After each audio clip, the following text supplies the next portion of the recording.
నెల్లూరు జిల్లా రూరల్ పరిధిలోని బుజబుజ నెల్లూరు గ్రామంలోని ఓ వేప చెట్టుకు శ్రీ మహాలక్ష్మి అమ్మవారు రూపం రావడమే కాక వాసు అనే భక్తుని కల్లో అమ్మవారు కనిపించి నేను చెట్టులో వెలిశాను, ఇక్కడ గుడి కట్టమంటూ తెలిపారు. భక్తుడు వాసు స్వామి వేప చెట్టు చుట్టూ ఉన్న సిమెంట్ అరుగును తొలగించక మహాలక్ష్మి రూపంలో అమ్మవారు పద్మాసనం వేసుకుని కూర్చున్న రూపం చెట్టు మొదట్లో కనిపించడంతో అక్కడ గుడి నిర్మించారు.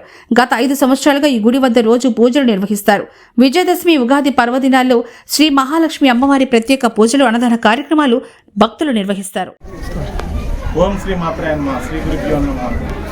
తరచూ ఇక్కడ మేము నివాసం ఉంటుండేవాళ్ళం అండి కొద్ది సంవత్సరాల నుంచి. అదేవిధంగా అమ్మవారు మా కల్లో కనిపించి తరచూ చెప్తూ ఉండేది, నేను ఇక్కడ ఉన్నాను, నన్ను పూజించిందని.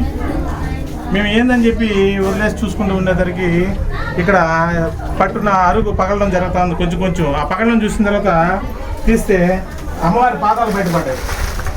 పాదం దిగువ అమ్మవారి పాదాలతో సహా బయటపడ్డాయి.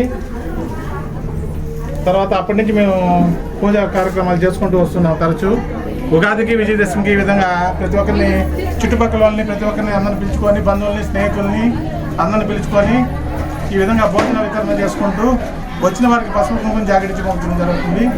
ప్రతి ఒక్కరు కూడా ఈ ఉగాది శుభ సందర్భంగా సుభిక్షంగా, సుఖ సంతోషాలతో, అష్టైశ్వర్య సంపూర్ణ ఆరోగ్యాలతో ఉండాలని, ఆ తల్లి కరుణా కటాక్షాలు అందరి మీద ఉండాలని, ప్రజల మీద కూడా చల్లని చూపుతూ ఉండాలని మనస్ఫూర్తిగా కోరుకుంటున్నాం.